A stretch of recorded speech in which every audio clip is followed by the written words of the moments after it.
Hello everyone. NLM 2 में आज हम लोग पढ़ने वाले हैं कुछ नए टॉपिक्स, जिसमें बेसिकली इसके पहले जो हमने पढ़ा था सर्कुलर मोशन, याद करो बच्चे, है ना। एक टॉपिक पढ़ा था सर्कुलर मोशन, तो वहाँ पर हमने उससे रिलेटेड जो टर्म्स थे कुछ पढ़े थे, है ना। आज हम लोग उसका डायनामिक्स पढ़ने वाले हैं। जब हम बात करते हैं डायनामिक्स की, तो डायनामिक्स में हम उन रीजन्स की चर्चा करते, कारणों की चर्चा करते, कॉज की चर्चा करते हैं जिसके वजह से वो टाइप ऑफ मोशन होता है। तो वहाँ पर सर्कुलर मोशन में जो काइनेमेटिकल पैरामीटर्स थे, जैसे कि उसका एक्सेलरेशन वगैरह, है ना, ये सारी चीज़ें हमने वहाँ देखी थी।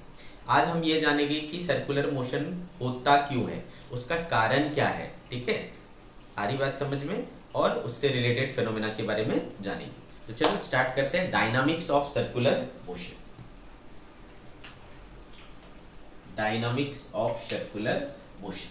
तो बेटे, जब हमने वहां पर सर्कुलर मोशन पढ़ा था तो हमने सीखा था कि जब भी कोई बॉडी सर्कुलर मोशन करता है, ठीक है, तो उस पर एक कंपल्सरी एक्सेलरेशन लगता है towards the centre of the, है ना, सर्कल के सेंटर की ओर एक एक्सेलरेशन जरूर से लगता है। ठीक है, तो अगर कोई बॉडी इस पाथ पर सर्कुलर मोशन कर रहा है, ठीक है, सपोज बॉडी यहाँ है, तो उसके सेंटर की तरफ एक एक्सेलरेशन लगता है। इसको अपन क्या बोला करते थे बेटा? सेंट्रीपिटल एक्सेलरेशन बोला करते थे, है ना। और उस सेंट्रीपिटल एक्सेलरेशन का फॉर्मूला क्या होता था बेटा? v²/r या फिर ω²r। ठीक है, v²/r या ω²r ऐसा आता था, याद है आपको? ठीक है, तो देखो इतनी बात हमें समझ में आ गई। और ये जो एक्सेलरेशन था वो क्या था? कंपलसरी था। तो ऑब्वियस सी बात है बेटा, अगर मान लो इसका मास m है, तो आपको पता है बेटा कि मास इनटू एक्सेलरेशन क्या होता है? फोर्स होता है। तो एक फोर्स इस तरफ काम करेगा, कितना? m इंटू ए सी। ठीक है, तो दिस फोर्स F, है ना, क्या हो जाएगा? मास, और एक्सेलरेशन कितना है? देखो v²/r या फिर m ω²r।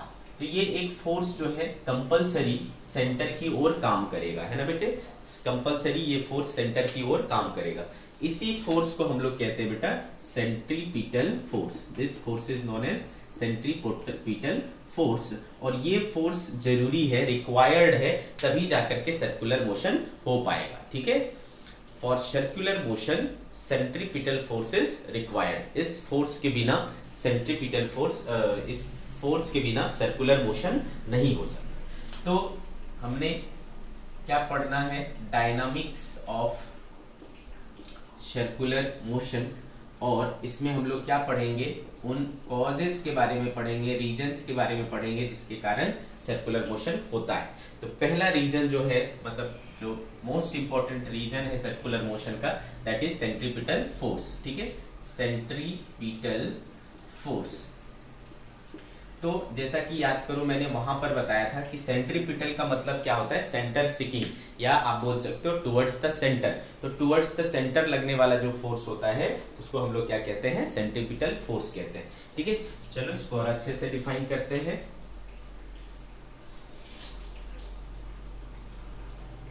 On a body undergoing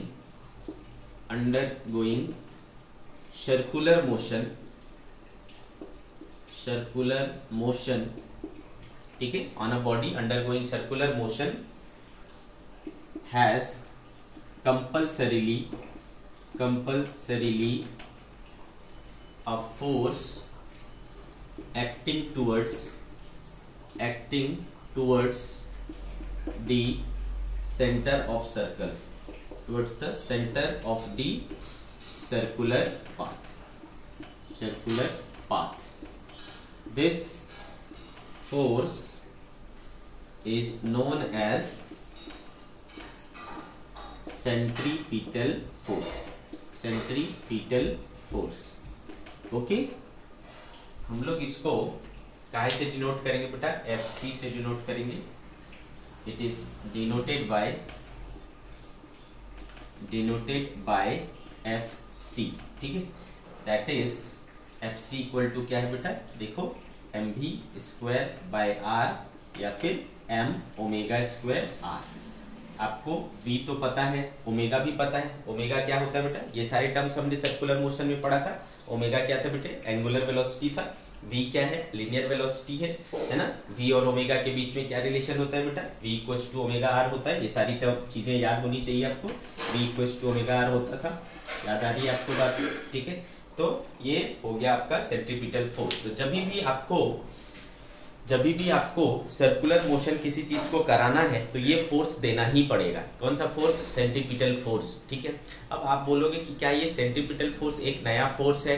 नहीं, ये कोई नया फोर्स नहीं है। Centripetal force is not a force, सबसे पहली बात। तो क्या है सर, तो इट इज अ रिक्वायरमेंट। मैं क्या बोल रहा हूँ बेटा, इट इज अ रिक्वायरमेंट। इतने की जरूरत है आपको। अगर किसी बॉडी को v वेलोसिटी से, किसी बॉडी को v वेलोसिटी से r रेडियस के पाथ पे घुमाना है तो आपको, है ना, इतना फोर्स देना पड़ेगा। कितना, mv square by r। m मास की बॉडी को v वेलोसिटी से r रेडियस के पाथ पे आकर घुमाना है तो उसको इतना फोर्स देना पड़ेगा, mv स्क्वायर बाय r। तो ये एक रिक्वायरमेंट है। अब इस रिक्वायरमेंट को आप किसी भी तरीके से पूरा कर सकते हो, ठीक है ना। इतना फोर्स की रिक्वायरमेंट है। अब ये फोर्स आप क्या कर सकते हो, आप टेंशन के थ्रू प्रोवाइड कर सकते हो, फ्रिक्शन के थ्रू प्रोवाइड कर सकते हो, ग्रेविटेशनल फोर्स के थ्रू प्रोवाइड कर सकते हो। तो किसी भी तरीके से प्रोवाइड कर सकते हो। तो ध्यान से समझो, है ना, डिफरेंस क्या है कि सेंट्रीपिटल फोर्स एक फोर्स नहीं है बल्कि ये रिक्वायरमेंट है, उसकी जरूरत है। अब इस जरूरत को आप कैसे पूरा करना चाहते हो वो अलग अलग सिचुएशन पर अलग अलग चीजें होगी। कभी हम उसको टेंशन के थ्रू देंगे, कभी हम उसको ग्रेविटेशनल फोर्स के थ्रू देंगे, कभी हम फ्रिक्शन के थ्रू देंगे, कभी हम इलेक्ट्रोस्टैटिक फोर्स के थ्रू देंगे। तो वो फोर्स देना है इतना, और वो किस रूप में देंगे ये सिचुएशन डिपेंडेंट होगा। आगे बात समझ।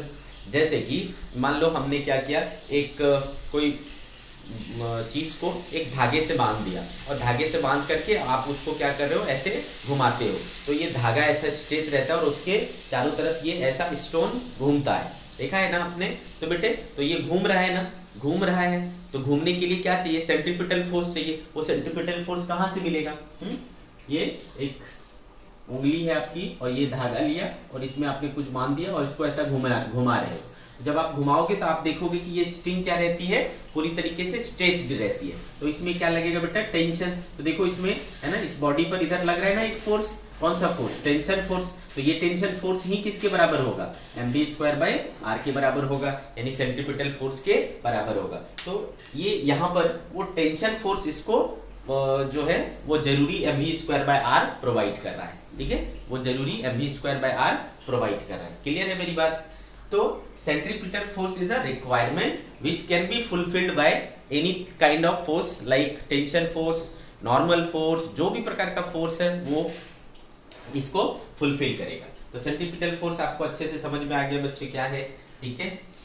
इसके अलावा एक दूसरा फोर्स होता है, हम कहते हैं उसको centrifugal force. Let's talk about that.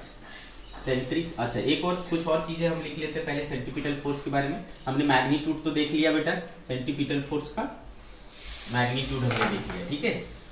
कुछ और बातें करते हैं हम लोग। इसका डायरेक्शन हमेशा किधर रहता है, towards the centre. It is always directed, it is always directed towards the center of the circular path। इसका डायरेक्शन हमेशा किधर होता है बेटा, towards the center of circular path होता है, ठीक है। और क्या चीजें हम बोल सकते हैं इसके बारे में। इसका डायरेक्शन हमेशा क्या हो रहा है बेटा, बदल रहा है कि कांस्टेंट है। इसका डायरेक्शन हमेशा बदल रहा है, ठीक है। तो मैग्नीट्यूड इसका कांस्टेंट हो भी सकता है, नहीं भी हो सकता है, लेकिन डायरेक्शन हमेशा बदल रहा है। तो ये क्या है बेटा, वेरिएबल है, ठीक है। और साथ में ये वेक्टर है, ठीक है। फोर्स है तो वेक्टर होगा ही, इसके लिए तो कुछ बोलना ही नहीं है ना। फोर्स है तो वेक्टर होगा ही। और ये किस तरीके का है, वेरिएबल है, ठीक है। It is always directed towards the centre of the earth and it is variable, ठीक है बेटे। ये कैसा है, वेरिएबल है। तो ये कुछ इंपॉर्टेंट बातें हैं सेंट्रीपिटल फोर्स के बारे में। नेक्स्ट हमने क्या बोला आपको, कि हम दूसरे टाइप का एक फोर्स पढ़ते हैं जिसको कहते हैं सेंट्रीफ्यूगल फोर्स। ठीक है, सर्कुलर मोशन में ही ये भी आता है।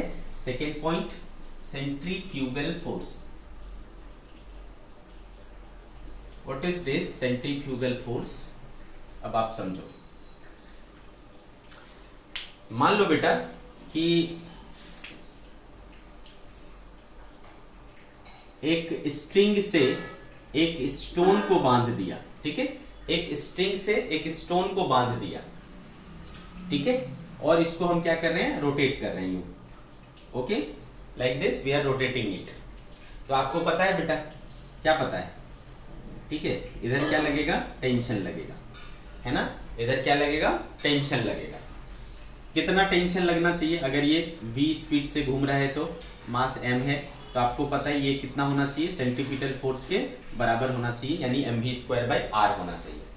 तो अगर मैं इसको बाहर से देखूंगा, इधर से मैं खड़े होकर के देख रहा हूं, ठीक है, इधर से मैं खड़े होकर के देख रहा हूं, तो ये हमें घूमता हुआ नजर आएगा बेटा, नो डाउट, ये हमें घूमता हुआ नजर आएगा।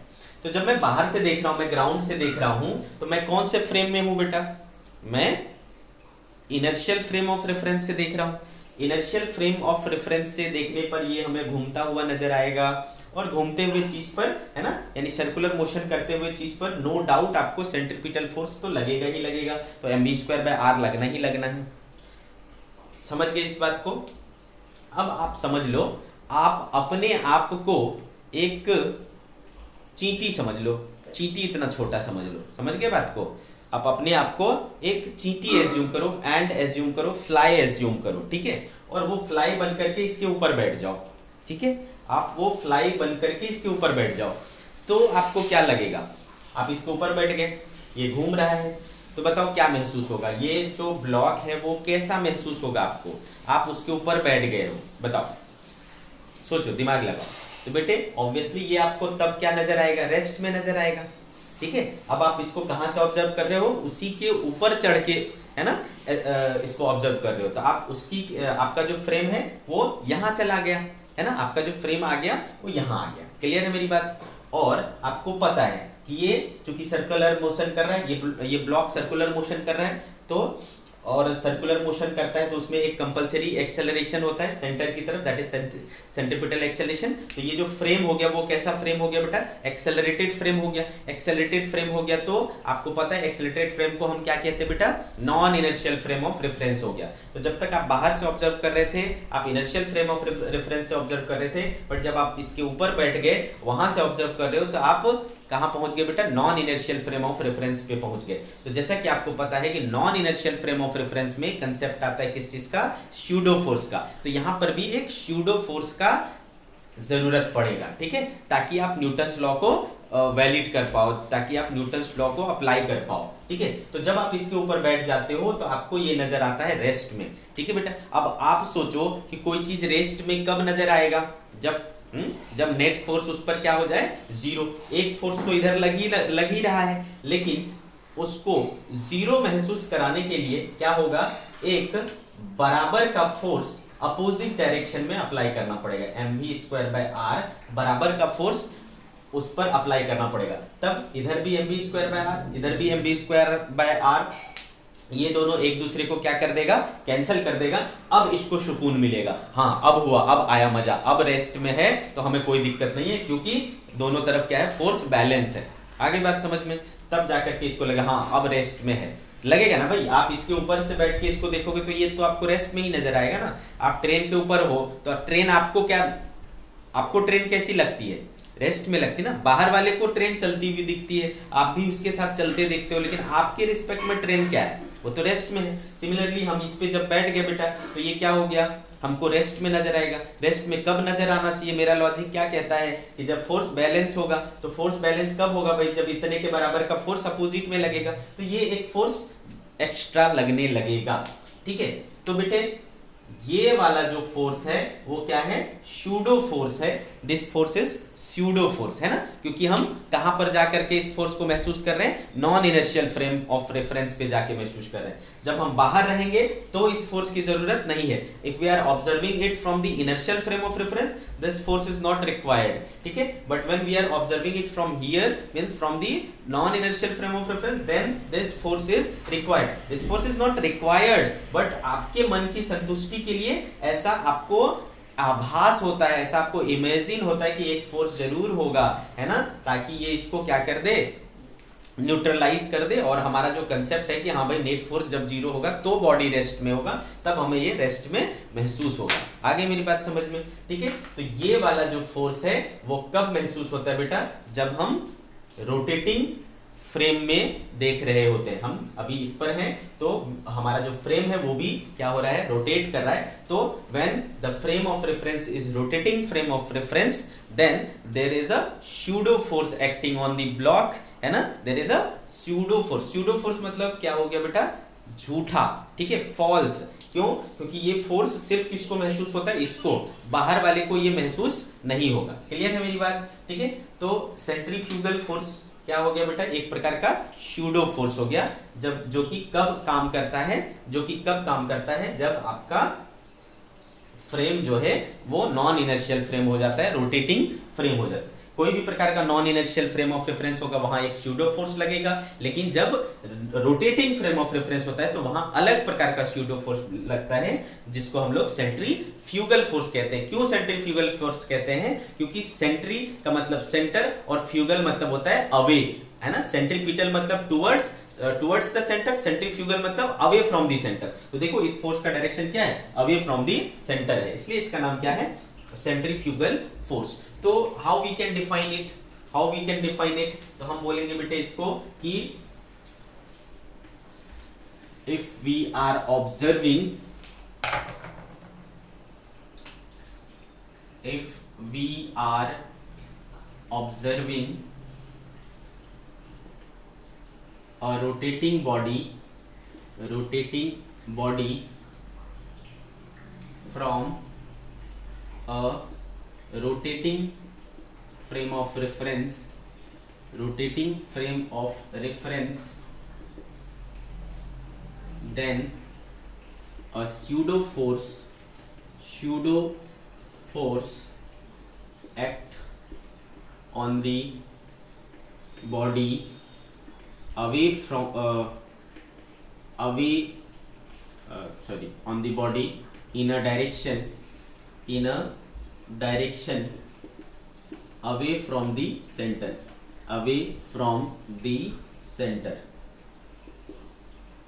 ठीक है। This is called centrifugal force, ठीक है। आगे मेरी बात समझ में, इसको क्या कहते हैं हम लोग, सेंट्रीफ्यूगल फोर्स कहते हैं। तो चलो इसके बारे में कुछ और इंपॉर्टेंट बातें जान लें। तो हमको एक चीज समझ में आ गई बेटा कि इसका डायरेक्शन क्या रहेगा, हमेशा अवे फ्रॉम द सेंटर। पहली चीज तो ये क्या है, एक स्यूडो फोर्स है, it is a pseudo force, ठीक है। दूसरी चीज क्या है बेटा, it always acts away from the centre, ठीक है। तीसरी बात क्या है, मैग्नीट्यूड वाइज ये सेंट्रीपिटल फोर्स के बराबर होता है। Its magnitude is equal to the, ठीक है, its magnitude is equal to the centripetal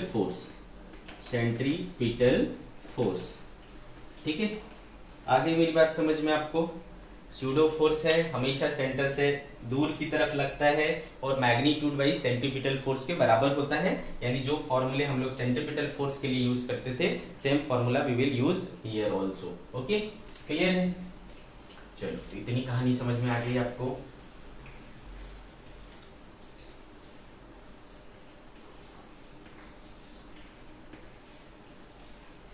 चलो देखें इसके ऊपर कुछ अपने को एग्जाम्पल मिल जाए तो।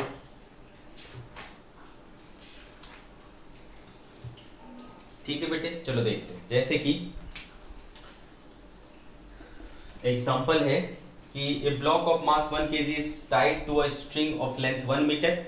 ओके, एक स्ट्रिंग ले लिया बेटा 1 मीटर का और इसमें एक स्टोन कनेक्ट कर दिया 1 kg का, ठीक है, 1 kg का।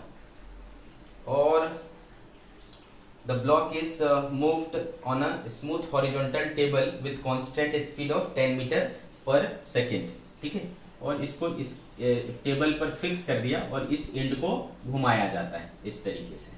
ठीक है, इस एंड से घुमाया जाता है with speed 10 metre per second. इसकी स्पीड क्या है बेटा? 10 मीटर पर सेकेंड। तो find the tension in the string. आपसे क्या पूछ रहा है बेटा? टेंशन क्या होगा इस स्ट्रिंग में, वो बताओ। तो सबसे पहले आपको क्या करना है, देखो अपने आप को सबसे पहले क्या करो, ब्लॉक के ऊपर बिठा लो, है ना। अपने आप को ब्लॉक के ऊपर बिठा लो। तो ब्लॉक के ऊपर बिठा लोगे तो क्या क्या होगा, देखो एक तो इस स्ट्रिंग में टेंशन लगेगा बेटा, और चूंकि आप अपने आप को ब्लॉक पे बिठा लिए हो तो इस पर क्या लगेगा? सेंट्रीफ्यूगल। तो सेंट्रीफ्यूगल किधर लगेगा बेटा? इस तरफ लगेगा, है ना। सेंट्रीफ्यूगल इस तरफ लगेगा। सेंट्रीफ्यूगल कितना होता है बेटा? mv²/r होता है कि नहीं। तो इस तरफ क्या लग रहा है? टेंशन, और इस तरफ क्या लग रहा है? mv²/r। Okay, clear. तो बेटे चूंकि आप इसके ऊपर देख करके इसको ऑब्जर्व कर रहे हो, है ना, इसके ऊपर बैठ गए हो, तो आपको ये बॉडी किस पे नजर आएगी? रेस्ट में। रेस्ट में कब आती है? जब दोनों फोर्सेस क्या होंगे? बैलेंस होंगे। तो देयरफॉर यहाँ पर जो टेंशन होगा वो क्या होगा बेटा? mv²/r। तो m कितना है बच्चे? 1 kg, v कितना है? 10, और r कितना है? 1। तो कितना हो गया देखो? 100 न्यूटन। Tension is 100 Newton. अब किसी बच्चे के दिमाग में आएगा कि सर आपने बोला था कि अंदर की तरफ एक सेंट्रीपिटल फोर्स भी लगेगा, वो क्यों नहीं लगाया आपने, है ना। अंदर की ओर सेंट्रीपिटल फोर्स लग रहा है, वो क्यों नहीं लगाया आपने? तो बेटे मैंने आपको क्या बोला? सेंट्रीपिटल फोर्स कोई फोर्स नहीं है, वो रिक्वायरमेंट है जो हर अलग अलग केस में अलग अलग चीजें उसकी पूर्ति करती है। तो यहाँ पर उसकी भरपाई कौन कर रहा है? टेंशन, है ना। ये टेंशन लग रहा है ना अंदर की तरफ, ये उस सेंट्रीपिटल फोर्स की रिक्वायरमेंट को पूरा कर रहा है। Centripetal force is not a separate force, it's not a new force. ठीक है, ये वही है जो हम यूज करते आए हैं। ठीक है, अलग अलग सिचुएशन में ये अलग अलग चीजें इसकी पूर्ति करेगी। तो टेंशन यहाँ देखो क्या आ गया? 100 न्यूटन आ गया। आ गई मेरी बात समझ में? क्लियर है? ओके। कभी आप ये मत सोचना कि सेंट्रीपिटल अंदर लगता है, सेंट्रीफ्यूगल बाहर लगता है, दोनों आपस में बराबर होता है, इक्वल एंड अपोजिट हुआ, कैंसिल हो गया। ऐसा नहीं करना, ठीक है, ऐसा नहीं करना है आपको। ओके, चलो एक और एग्जांपल लेते हैं।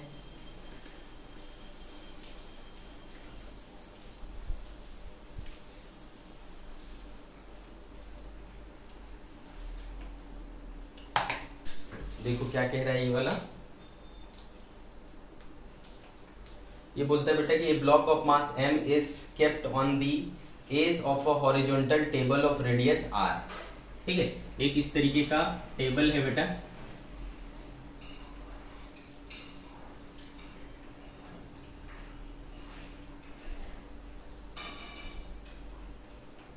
ठीक है, इस तरीके का एक हॉरिजॉन्टल टेबल है, ये इसका सेंटर है सपोज। ठीक है, और ये टेबल जो है वो घूमता हुआ टेबल है, यानी रोटेटिंग टेबल है, और ये घूम रहा है with angular velocity omega.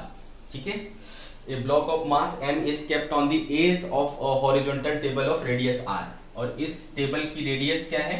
r है, और इसके एंड पर लास्ट में एक ब्लॉक रखा हुआ है, ठीक है, जिसका मास क्या है? m है। ठीक है, मास m है, और यहाँ पर कोफिशिएंट टेबल और इसके बीच में कोफिशिएंट ऑफ फ्रिक्शन म्यू है। Okay, if the coefficient of friction is mu, find the friction force between block and the table. मैं एक बार फिर से क्वेश्चन बोल रहा हूँ। A block of mass m is kept on the edge of a horizontal turn table of radius capital R which is rotating with a constant angular velocity omega with the block about its axis. If coefficient friction is mu, find the frictional force between block and the table. block और table के बीच में frictional force कितना लगेगा वो आपको बताना है। ठीक है, तो आपको जैसा कि पता है बेटे, आपको जैसा कि पता है कि आप अपने आप को क्या करो, इसके ऊपर बिठा दो। सबसे पहले जब आप अपने आप को इसके ऊपर बिठा दोगे तो आपको क्या महसूस होगा बेटा? एक सेंट्रीफ्यूगल फोर्स महसूस होगा। ठीक है, अब देखो चूंकि ये टर्न टेबल ओमेगा के स्पीड से ओमेगा एंगुलर स्पीड से घूम रहा है, और ये ब्लॉक भी उसी टेबल के साथ घूम रहा है, तो टेबल का भी एंगुलर स्पीड क्या हुआ बेटा? ओमेगा ही हुआ। तो इस समय इसके ऊपर जो सेंट्रीफ्यूगल फोर्स लगेगा वो क्या हो जाएगा बेटा? m ओमेगा स्क्वायर r, है ना। ये भी एक फॉर्मूला था सेंट्रीफ्यूगल का।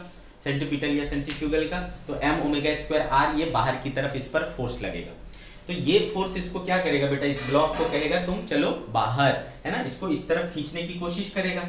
जब ये इसको इस तरफ खींचने की कोशिश करेगा तो अंदर की तरफ क्या लगेगा बेटा, अंदर की तरफ लगेगा friction.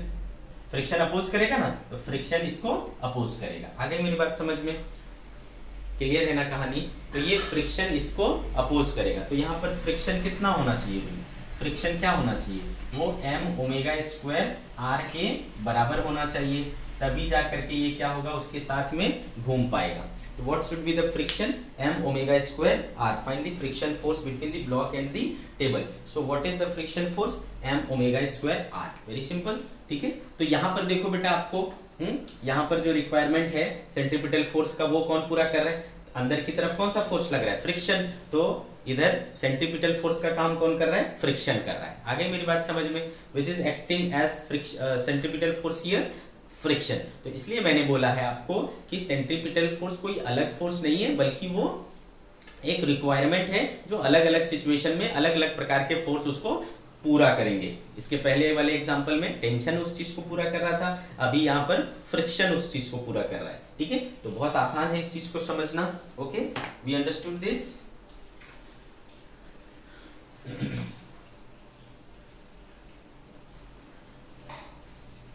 Next example, next example देखो बेटा, कह रहा है कि एक car of mass m is moving over a convex bridge of radius r, ठीक है। एक ब्रिज है इस तरीके का, ठीक है।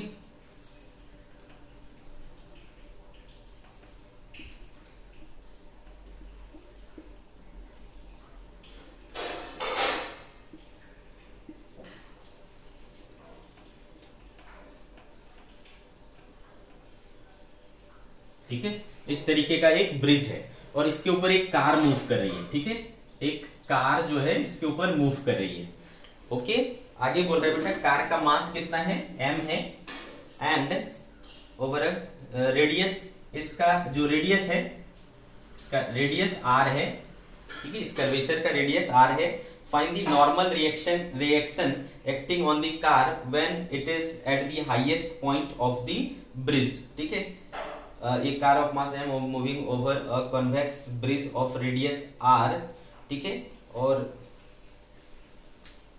मान लो इस समय इसकी वेलोसिटी कितनी है बेटा, v है, ठीक है। मान लो इसकी वेलोसिटी v है। आपसे क्या पूछ रहा है, find normal reaction, normal reaction on car, ठीक है। कार के ऊपर नॉर्मल रिएक्शन कितना होगा। तो सबसे पहले समझो बेटा क्या क्या लग रहा है यहाँ पर।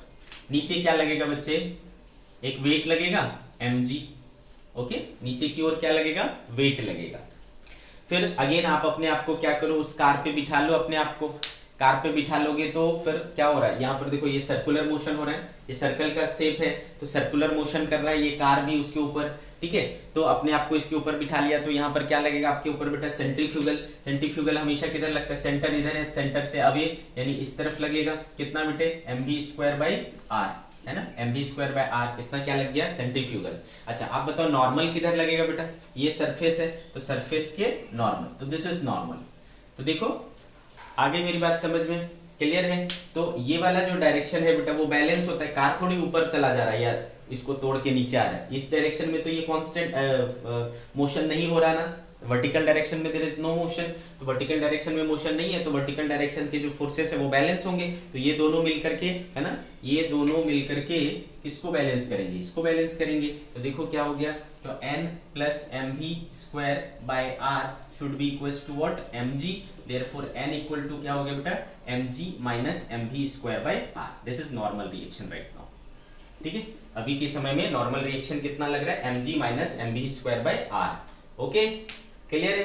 तो ये हुआ बेटा mg minus mv square by r, this is the normal reaction acting on the car by the curved bridge, okay clear है। इस तरीके से आपको इसको सॉल्व करना। अब आपसे अगर कोई पूछे कि यहाँ पर सेंट्रीपिटल फोर्स लग रहा है कि नहीं लग रहा है, तो ऑब्वियसली सेंट्रीपिटल फोर्स तो लगेगा ही लगेगा। यहाँ पर सेंट्रीपिटल फोर्स का काम कौन कर रहा है, देखो सेंटर की ओर कौन लग रहा है, वेट लग रहा है। वेट यहाँ पर सेंट्रीपिटल फोर्स की रिक्वायरमेंट को पूरा कर रहा है, ठीक है। वेट सेंट्रीपिटल फोर्स की रिक्वायरमेंट को पूरा कर रहा है। आगे मेरी कहानी समझ में आपको, ठीक है। तो ये खत्म हो गया बेटा। सिमिलर एक एग्जांपल अपन ले सकते हैं, अगेन एक ब्रिज है, लेकिन इस बार ब्रिज का जो शेप है वो कुछ इस तरीके से है। वो ब्रिज का शेप इस तरीके का है, कार इस तरीके से जा रही है, कार यहाँ पे है, ओके। सेम क्वेश्चन क्या कह रहा है, मास m, concave bridge, find the normal reaction. आपको फिर से क्या करना है, नॉर्मल रिएक्शन ढूंढना है, ठीक है, नॉर्मल रिएक्शन ढूंढना है। तो सरफेस कहाँ है बेटा, यहाँ है ना। क्या फाइंड करना है, नॉर्मल रिएक्शन। तो बेटे नीचे क्या लगेगा, वेट लगेगा mg। मान लो ये v वेलोसिटी से ट्रेवल कर रहा है, तो सेंटर इसका किधर है बेटा, सेंटर इधर होगा, है ना, सेंटर इधर होगा। रेडियस क्या है बेटे, r है, रेडियस r है। तो mg नीचे लग गया। और सेंट्रीफ्यूगल किधर लगेगा बेटा, आप इसके ऊपर बैठे हो, सेंट्रीफ्यूगल लगेगा। सेंट्रीफ्यूगल किधर लगता है, away from the centre, centre इधर है तो अवे इधर हो गया बेटा। तो इसी तरफ क्या लगेगा, mv²/r। अच्छा, नॉर्मल किधर लगेगा बेटा, ये सरफेस है तो सरफेस के परपेंडिकुलर, दिस इज नॉर्मल। तो यहाँ पर देखो नॉर्मल किसको बैलेंस करेगा, ये ऊपर की तरफ नॉर्मल लग रहा है और नीचे की तरफ ये दोनों लग रहा है, तो ये मिल करके, है ना, n इक्वल्स टू क्या हो जाएगा, mv²/r प्लस mg। तो in this condition normal is this much, ठीक है, mg प्लस mv²/r, ठीक है, mg प्लस mv²/r। अच्छे से समझ में आ रहा है आप लोगों को ना, वेरी गुड।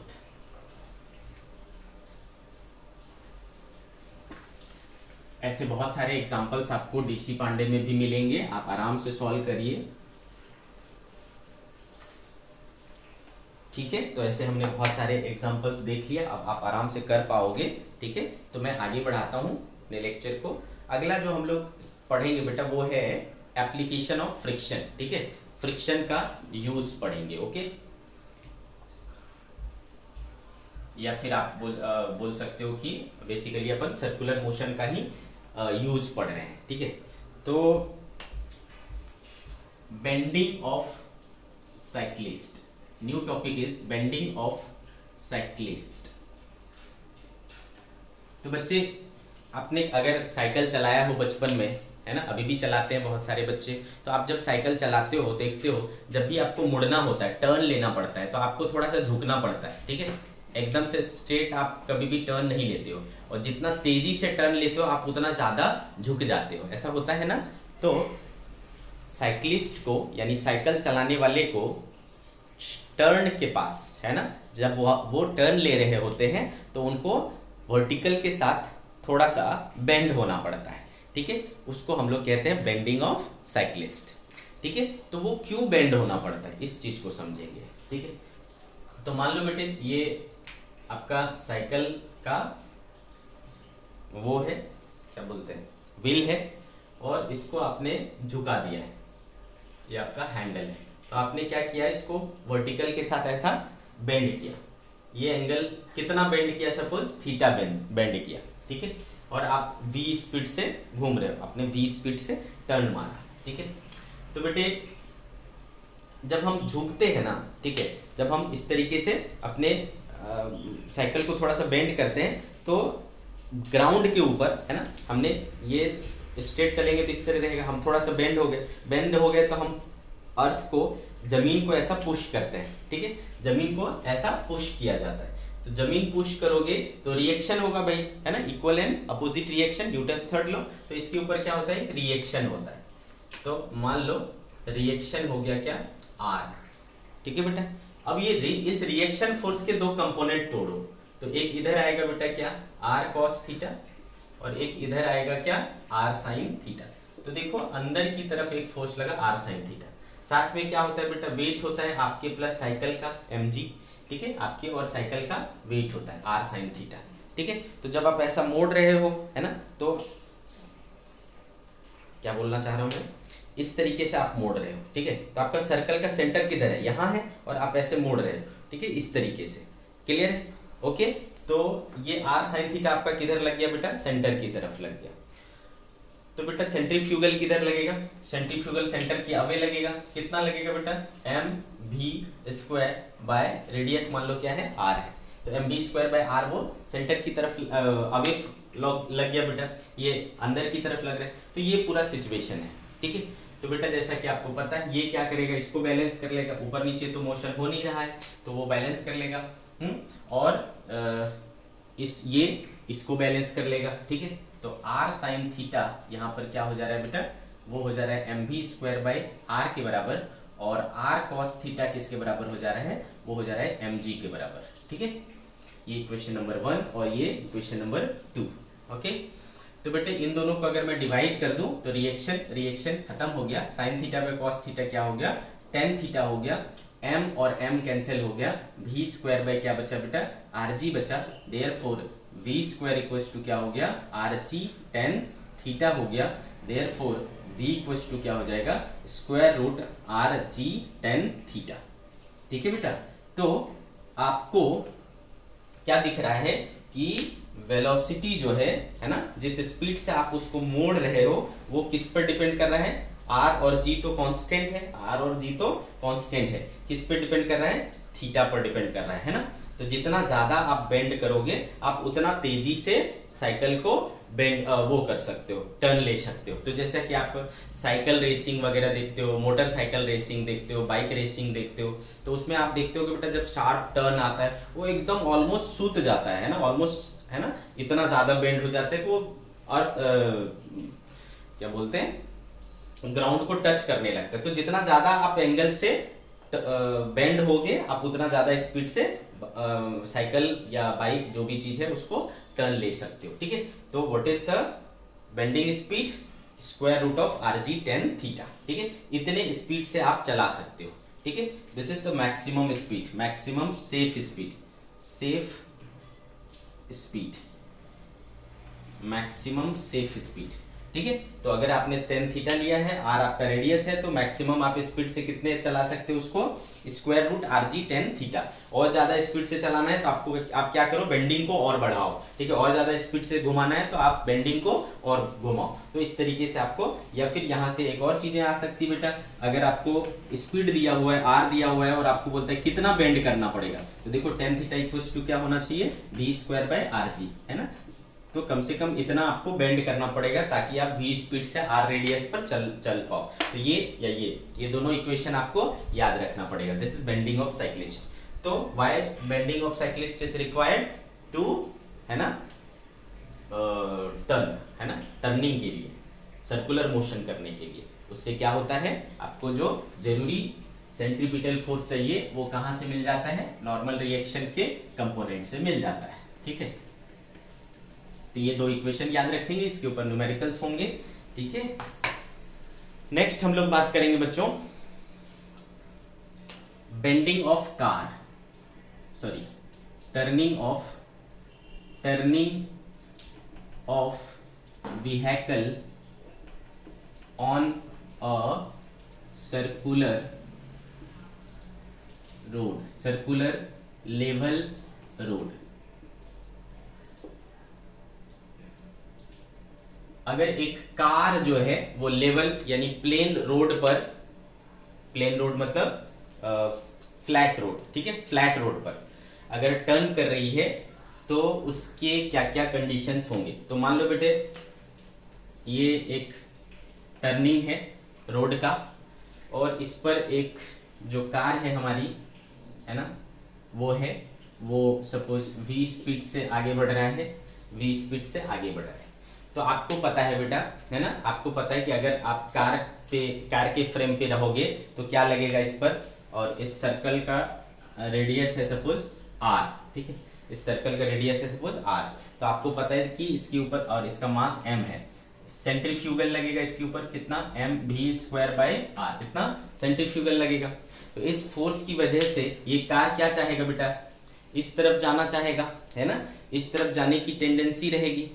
तो उस टेंडेंसी इसके बाहर जाने की है, लेकिन जो रोड है और वो टायर है उसके बीच में तो फ्रिक्शन लगता है ना, वो फ्रिक्शन क्या करेगा, उस चीज का अपोज करेगा। तो उसके अपोज में क्या लगेगा, टायर और रोड के बीच में एक फ्रिक्शन फोर्स लगेगा, ठीक है। उस टायर और रोड के बीच में क्या लगेगा बेटा, फ्रिक्शन फोर्स लगेगा, ठीक है। आगे मेरी बात समझ में। तो इस हिसाब, और नीचे क्या लगेगा बेटा, ग्राउंड के नीचे क्या लगेगा, इसका वेट लगेगा, और ऊपर क्या लगेगा, नॉर्मल लगेगा, है ना, ऊपर क्या लगेगा, नॉर्मल। तो बेटे इसके सक्सेसफुल टर्निंग के लिए, अच्छे से ये टर्न हो जाए, उसके लिए क्या जरूरी है, ये दोनों फोर्स बैलेंस हो, है ना, ठीक है। For successful turning, okay, mv²/r को बराबर होना चाहिए किसके, फ्रिक्शन के। और आपको पता है बेटा ऑल्सो कि ये वाला जो फ्रिक्शन है, अच्छा अब आप ये बताओ कि ये वाला फ्रिक्शन स्टैटिक होगा कि काइनेटिक होगा। तो आप बोलोगे सर गाड़ी तो चल रही है ना, गाड़ी चल रही है तो काइनेटिक होना चाहिए। तो बेटे गाड़ी जो चल रही है वो इस डायरेक्शन में चल रही है, इस डायरेक्शन में नहीं चल रहा है। इस डायरेक्शन में चलेगा तो गाड़ी स्किड ही कर जाएगा, गाड़ी का एक्सीडेंट ही हो जाएगा। इधर या इधर गया तो गाड़ी एक्सीडेंट कर जाएगा, है ना। हमारा टारगेट क्या है, इस डायरेक्शन में नहीं चलना चाहिए। अब इस डायरेक्शन में नहीं चलना चाहिए तो मतलब क्या हुआ भाई, स्टैटिक रहना चाहिए। स्टैटिक रहना चाहिए तो कौन सा फ्रिक्शन, स्टैटिक फ्रिक्शन। तो ये जो फ्रिक्शन है वो क्या होना चाहिए, स्टैटिक फ्रिक्शन होना चाहिए।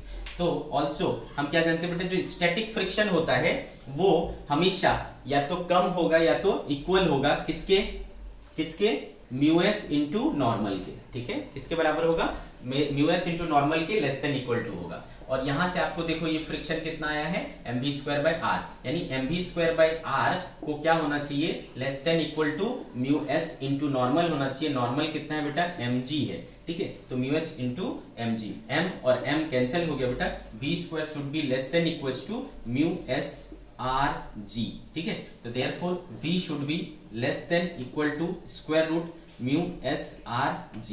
तो आपको क्या समझ में आया बेटा कि कम से कम आपकी जो स्पीड है वो स्क्वायर रूट μs rg से कम या इतना तक आप चला सकते हो, तब आप सेफली क्या होगा, टर्न ले लोगे, एक्सीडेंट नहीं होगा, ठीक है। तो इसमें मैक्सिमम क्या हुआ बेटा, मैक्सिमम सेफ स्पीड क्या होगा, v मैक्सिमम सेफ स्पीड, ठीक है। अगर ये तो बेटा या तो छोटा या तो बराबर या उससे छोटा, तो बड़ा कौन सा हुआ, बराबर वाला। तो इक्वल टू वाला जो होगा square root μs rg, this is the maximum safe speed you can run the vehicle on the turning, ठीक है बेटा, μs into r into g, ठीक है। इससे ज्यादा स्पीड से चलाओगे तो आपकी गाड़ी क्या हो जाएगी, स्कीड हो जाएगी। इससे कम चलाओगे तो आपका सेफ रहेगा। क्लियर है बच्चे। तो turning of vehicle on the road आपको समझ में आ गया। लेवल रोड रहे तो क्या फॉर्मूला यूज करना है, ये यूज करना है। कौन सा चीज काम आ रहा है यहाँ पर, फ्रिक्शन काम आ रहा है। सेंट्रीपिटल फोर्स कौन प्रोवाइड कर रहा है, फ्रिक्शन फोर्स यहाँ प्रोवाइड कर रहा है, ठीक है। तो इसको याद रखना है, कितना सेफ स्पीड होगा भाई, स्क्वायर रूट μs rg, ठीक है। अच्छा, कहीं पर आप जब अच्छे नेशनल हाईवे पर चलते हो तो आपने देखा होगा जहां टर्निंग होती है वहां पर रोड फ्लैट नहीं होता बल्कि थोड़ा सा कर्व्ड होता है, इंक्लाइंड होता है। देखा है आपने, इंक्लाइंड रोड होता है। ऐसा क्यों करते हैं, इस चीज को समझते हैं। या फिर आपने कभी रेसिंग ट्रैक्स देखे होंगे तो जहां पर टर्निंग होता है ना, जहां पर टर्निंग होता है वहां पर रोड पूरी तरीके से ऐसे इंक्लाइंड होता है, काफी ज्यादा इंक्लाइंड होता है। वैसा क्यों करते हैं, उसके पीछे का रीजन देखते हैं। तो हम लोग बात कर रहे हैं turning of vehicle on the inclined road. Now inclined road है, उस समय क्या था बेटा, फ्लैट रोड था, अभी इंक्लाइंड रोड की बात कर रहा हूं, ठीक है। तो मान लो रोड हमारा क्या है, थोड़ा सा इंक्लाइंड है, एंगल ऑफ इंक्लिनेशन क्या है, थीटा है। तो इस पे जो व्हीकल होगा, ठीक है बेटे, इस तरीके से क्या क्या हो रहा होगा उस पर समझते हैं। नीचे लगेगा बेटा mg, आपको पता है ये एंगल क्या होता है, थीटा, और इधर क्या लगता है, नॉर्मल, ओके। अब आप सोचो बेटे कि अगर मैं इसको ऐसा कर दूं तो ये थीटा, तो ये भी क्या हो जाएगा, थीटा। n को तोड़ो, तो n को तोड़ेंगे तो इधर क्या आ जाएगा बेटे, n cos थीटा, और इधर क्या आ जाएगा, n sin थीटा। अच्छा, इस पर चढ़ करके आप देखोगे तो सेंट्रीफ्यूगल फोर्स कैसा लगेगा बेटा, सेंट्रीफ्यूगल फोर्स इस तरफ लगेगा, mv²/r। मान लो रेडियस ऑफ सर्कुलर पाथ क्या है, r है, रेडियस ऑफ कर्वेचर r है, तो mv²/r हो जाएगा, इस तरफ लगेगा। आगे मेरी कहानी समझ में आपको। अच्छा, एक और चीज क्या कर सकते हैं अपन, अब आप ये सोचो, ये अगर ज्यादा ज्यादा स्पीड से चलाएंगे तो ये बहुत बड़ा आएगा, है ना, ये फोर्स क्या आएगा, बड़ा आएगा।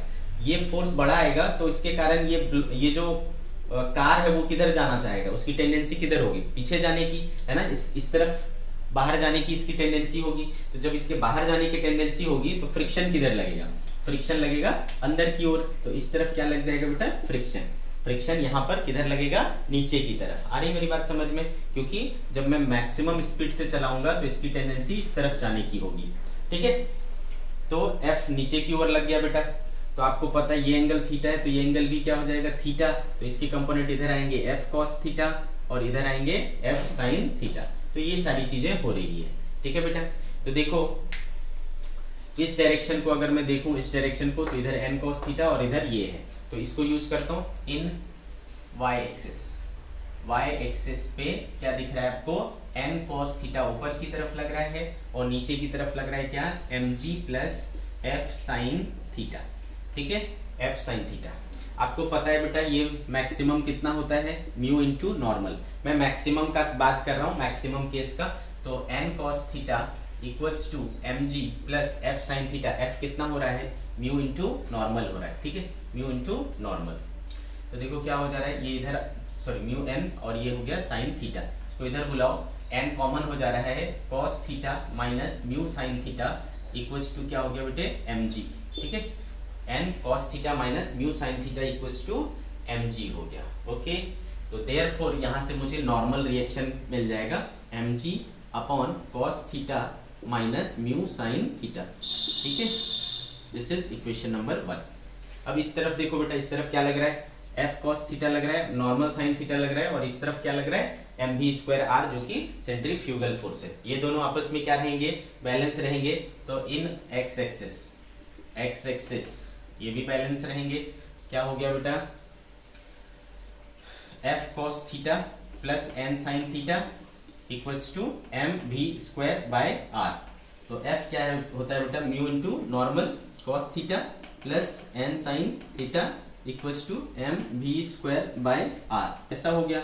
इन दोनों में देखो n कॉमन हो जाएगा, n कॉमन लिया, mu cos theta plus sin theta equals to mv square by r, ठीक है। अब अगर अपन क्या करें, इस n की वैल्यू को पुट कर दे यहाँ पर, है ना, n की वैल्यू को यहाँ पे पुट कर देते हैं, तो क्या हो जाएगा बेटे,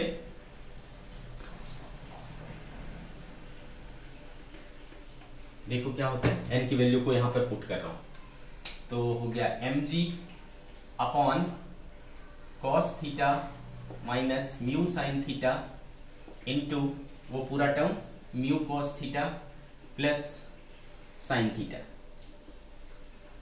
इक्वल्स टू क्या है बेटे, mv स्क्वायर बाय r। तो ये m और ये m कट गया, ठीक है, क्या बचा, g mu cos theta plus sin theta upon cos theta minus mu sin theta equals to v square by r, ठीक है।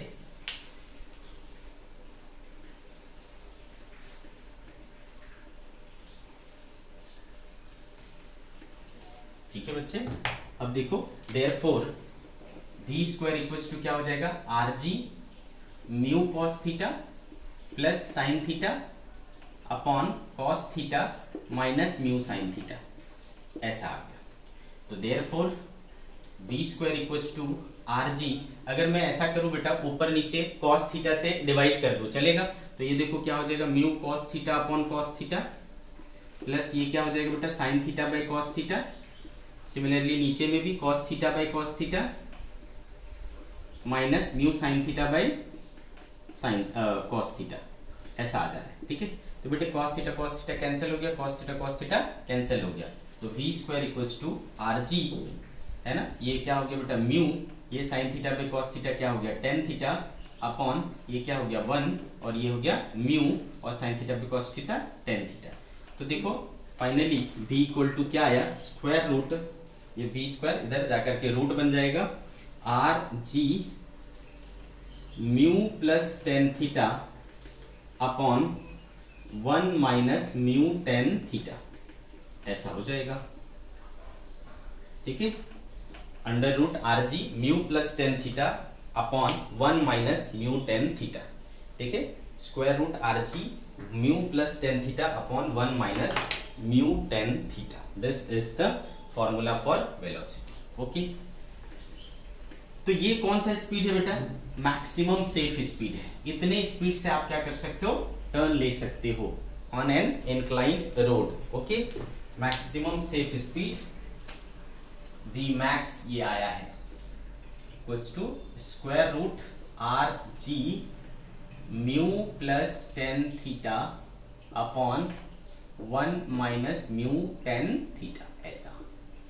ठीक है, this is the maximum safe speed. इतना या इससे कम चलाओगे तो सेफ हो, अदरवाइज आपका क्या हो जाएगा बेटा? स्कीड कर जाएगा बाहर की तरफ। ठीक है, बाहर की तरफ स्कीड कर जाएगा। तो ये कहानी अपने को समझ में आ गया कि मैक्सिमम सेफ स्पीड क्या होगा। कभी कभी आपको बोलेगा कि कितने स्पीड से चलाऊं कि वियर एंड टियर सबसे कम हो। ये बहुत अक्सर आता है, आप इसको ध्यान से देखना। नोट करके लिख रहा हूं, maximum safe speed, maximum safe speed for no wearing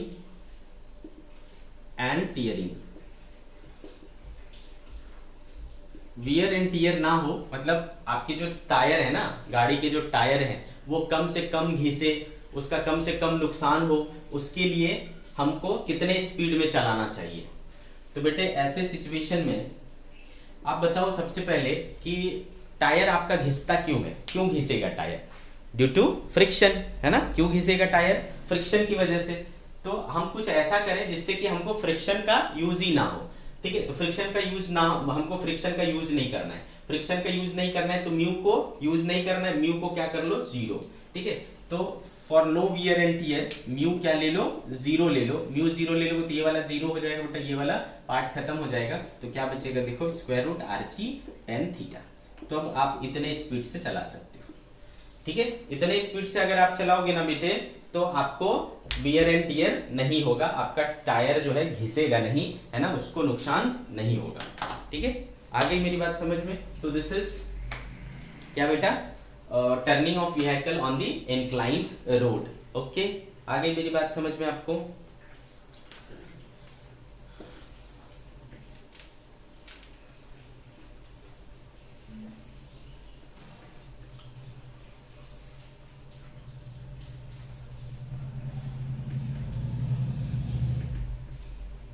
Now next topic we will study, that is conical pendulum.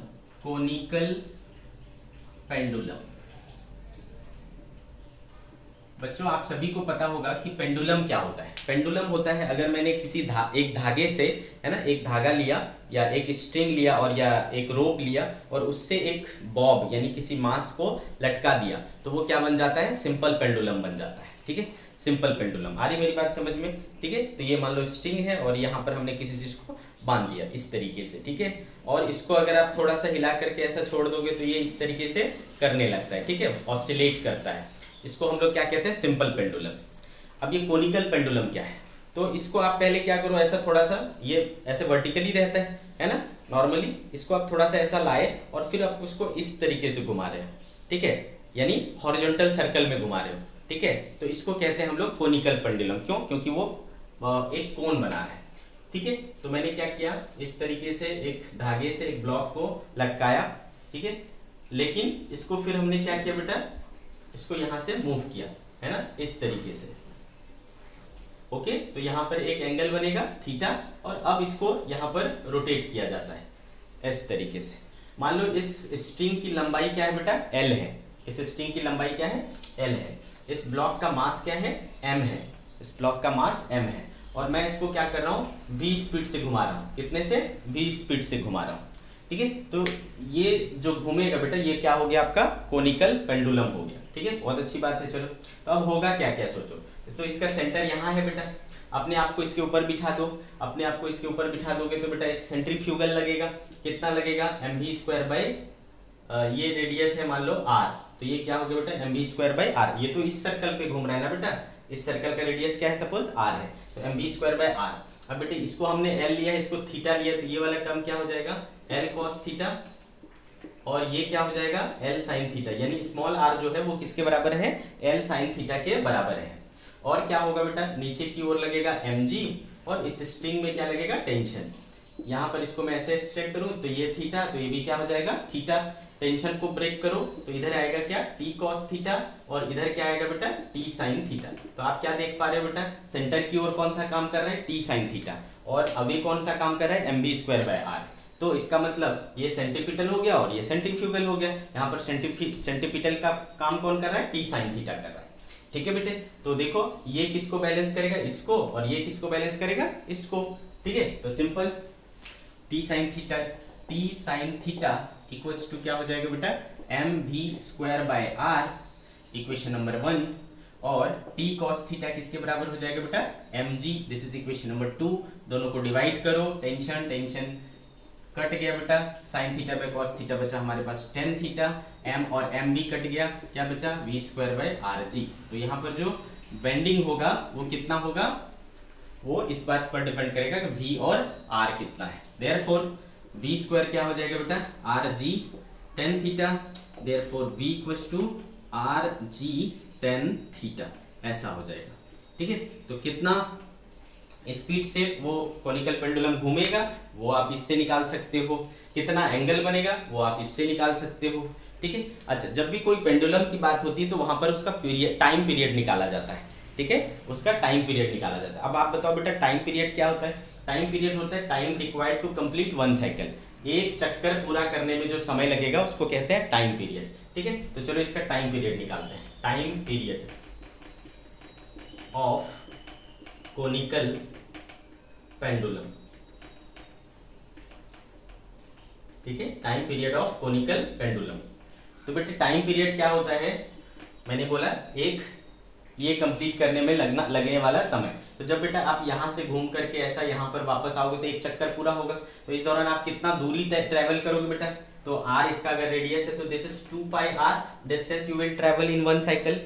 अच्छा स्पीड क्या है, v है, तो टाइम क्या होता है बेटा, डिस्टेंस अपॉन स्पीड, सो 2πr/v हो जाएगा कि नहीं, तो 2πr अपॉन v देखो कितना है आपके पास, √rg tan थीटा होगा कि नहीं, 2πr/√rg tan थीटा। ठीक है, चलो इसको सिंप्लीफाई करते हैं।